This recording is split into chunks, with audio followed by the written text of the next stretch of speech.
नहीं, मैं अपने सम्मान की राजनीति करता और बीजेपी में भी रहा जी। बीजेपी को मैं दरकिनार करके आया हूं, जबकि बीजेपी के लीडर सारे लगे रहे कि आप बने रहिए। मैंने कि मुझे गुलामी नहीं करनी। और बीजेपी सत्ता में? हाँ, सत्ता में थी ऑब्वियसली। मैंने कहा मुझे सत्ता नहीं चाहिए, मुझे स्वतंत्रता चाहिए, मुझे गुलामी नहीं।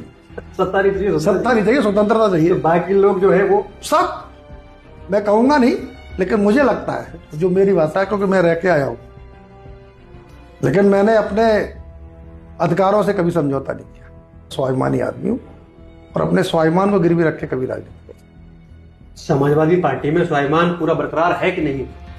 वो उनके खिलाफ जो संविधान को लेकर बहुत सारी चीजों को लेकर जो मामला बना हुआ नहीं, तो अभी मुद्दा संविधान का कहाँ खत्म हो गया? 29 तक बचाओ। जब तक लड़ाई लड़ते रहेंगे, जब तक संविधान सुरक्षित, हम अपने आप को न मान लें कि संविधान सुरक्षित है। आप आरक्षण पे आप लोगों के हाथों में संविधान सुरक्षित है? नहीं, मैं ये नहीं कह रहा हूँ। वो संविधान तोड़ने वाले लोग हैं। हम संविधान की बदौलत बैठे हैं, नहीं तो अधिकार कहाँ था? आपका भी हाल ही में एक वीडियो बहुत वायरल हुआ सोशल मीडिया। 2 बार के मुख्यमंत्री, 2 बार के राज्यपाल, उनका बेटा कुणाल रमना था, और वो भी 3 बार का सांसद, पूर्व विधायक, पूर्व मंत्री, और उसका बेटा भी आज उत्तर प्रदेश में कैबिनेट मंत्री है। तो मैं उस सत्ता वाला नेता दोहरा के आया हूँ, जिसमें आप एटा लोकसभा के पूर्व सांसद जी को आप कुछ कह रहे हैं, उसको लोग डाल रहे हैं सोशल मीडिया पर, वायरल कर रहे हैं। कुछ कहने से किसी के दिल को ठेस पहुंची हो तो मैं आपके माध्यम से उनसे माफी मांगता हूं। हालांकि मैंने ऐसा कुछ कहा नहीं है, केवल शब्द का फेर है, का और के।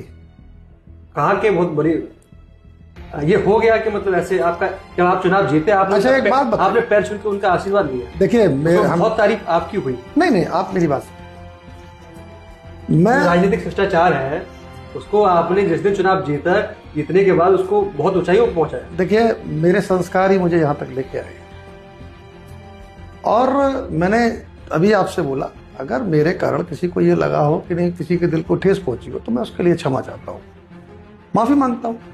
लेकिन मेरा उद्देश्य उस बात को कहने का ये नहीं था।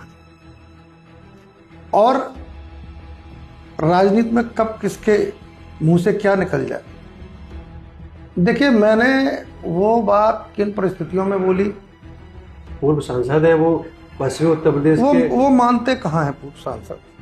उनको मान लेना चाहिए कि इस बार जनता ने उन्हें स्वीकार नहीं किया है। लेकिन वो मानते हैं, क्षेत्र में एक्टिव रहते, उससे नहीं मानते। नहीं, क्षेत्र में एक्टिव रहते तो मैं तो वो पूर्व होते ही। लेकिन मैं एक बात बता दूं, उनका एक स्टेटमेंट आया था जिसमें वो ये कह रहे थे कि मुझे पूर्व सांसद मत समझना, मैं आने वाला भी सांसद। उसके साथ कई स्टेटमेंट उनके आए, लेकिन अगर मेरे, और लेकिन इतना कोई बड़ा इशू नहीं है। अब उसको इशू कौन बना रहा है? काफी वो सोशल मीडिया पर हाँ, उनके लोगों ने डाला, उनके लोगों को बुरा लगा हो। नहीं तो देखिए, राजनीति में कई चीजें होती हैं, नेता होते हैं, उनके अपना अलग मोटिव होता है। तो नहीं, खैर ऐसा कुछ नहीं था। मेरे दिल में भी उनके प्रति बड़ा सम्मान है, ऐसा नहीं है। देखिए, हार जीत तो राजनीति का एक पहलू है। आप उत्तर प्रदेश के लाइन ऑर्डर को देखिए, सबसे मजबूत बताया जाता है कि सबसे मजबूत है माफिया गुंडा। नहीं, उन्होंने तो पूरे देश में भारत को नंबर पर विश्व गुरु बन गए। नहीं, आप उत्तर प्रदेश की बात करिए। अरे मैं क्या कह रहा हूँ, जिसकी सरकार उत्तर प्रदेश में डबल इंजन की सरकार है, विश्व गुरु बना रहे हैं। अमेरिका टैरिफ लगा रहा है, हिंदू मुस्लिम करके, घरों को तोड़ के, जातियों को तोड़ के, भाइयों को लड़ा के आप सत्ता में आ गए। जैसे मुझे अपने भाई का कार्यकर्ता या छोटे भाई के रूप में मैं हमेशा उनका साय बन के रहा। नेताजी के शिवपाल जी थे आप, मंत्री जी के आप शिवपाल जी थे, कह सकते हैं। तो जो बीएसपी के नेता ने उस मंच से भाषणों में बीजेपी की तारीफ की, तो वो समाज भी जान रहा है कि ये तारीफ, ये भाषण, ये किसके हैं, व्यवस्थाएं कैसे। कैडर वाली पार्टी उनका कार्यकर्ता बहुत समझदार है। आप तो भाई, मैं तो रहा हूँ बीएसपी में रहे। मैं रहा हूँ बीएसपी, इसमें कोई शक नहीं। तो ये बात माननी पड़ेगी कि उत्तर प्रदेश के अंदर, देखिए, मानवर देश के अंदर ऐसी नहीं, मानवर कांसी, और जो स्नेह प्यार हमें भैया किया करते थे, आज वो इस दुनिया में नहीं है। वही स्नेह और प्यार हमें आदरणीय अखिलेश यादव जी करते हैं। अपने छोटा भाई मान के, अगर गलती होगी डांट भी देंगे, और जो डांटता है प्यार करने वाला ही डांटता है।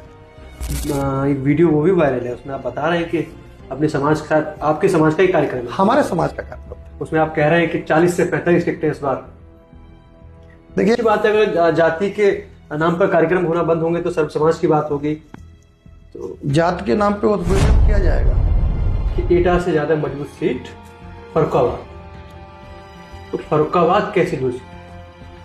देखिए वो, अगर आपकी बात मान भी ली जाए, जो बात कही जाती है, तो एक मार्जिन का नंबर भी तो होता है। जब इतनी मजबूती तो नंबर बहुत बड़ा होना चाहिए।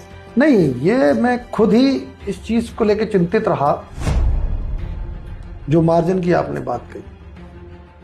देखिए मैं अपना चुनाव लड़ रहा था, तो चर्चा चल रही है इटावा औरैया से लेके एटा कासगंज तक की चर्चा जी।